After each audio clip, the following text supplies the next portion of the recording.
কলৈ গৈছোঁ জানেনে? তেতিয়াই জানিব যেতিয়া আপোনালোকে মোৰ ভিডিঅ'টো সম্পূৰ্ণ চাব, চাই থাকিব স্কিপ নকৰাকৈ। তেতিয়াই গম পাব মই আজি কলৈ গৈছিলোঁ, কি কৰিছিলোঁ, কাক লগ পাইছিলোঁ, কি কাৰণে গৈছিলোঁ, সকলোখিনি কথা গম পাব। পৰিৱেশটো কেনেকুৱা লাগিছে জনাবচোন। সঁচাকৈয়ে মোৰ বহুত ভাল লাগিলে পৰিৱেশটো, আপোনালোকেও নিশ্চয় ভাল লাগিব। চব লংলঙীয়া বাটেৰে কলৈ গৈ আছোঁ আপোনালোকে ধৈৰ্য সহকাৰে অকণমান চাব।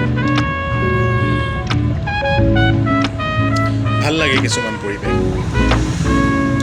বন্ধু এজনৰ ঘৰলৈ গৈছোঁ, বন্ধু এজনৰ লগত, আৰু তেওঁলোকৰ শাকনি বাৰীলৈ গৈছোঁ, তেওঁলোকৰ খেতি পথাৰলৈ গৈছোঁ, আৰু তেওঁলোকৰ খেতি পথাৰৰ চাংঘৰটো চব ইমান ধুনীয়াকৈ সজাই পৰাই তেওঁলোকে ৰাখিছে, ইমান ধুনীয়াকৈ কৰিছে, ইমান ধুনীয়াকৈ কৰিছে, আপ্যায়ন কৰিছে। বন্ধু আমি কিছু খোৱা বস্তু লৈ গৈছিলোঁ তেওঁলোকৰ ঘৰলৈ।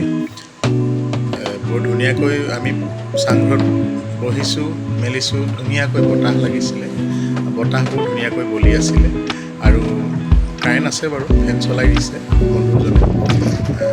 গতিকেলৈ মোৰ বন্ধুৰ লগতে আমি গৈছিলোঁ, বহিছিলোঁ, আৰু কিছুমান অভিজ্ঞতা লৈ আহিছিলোঁ।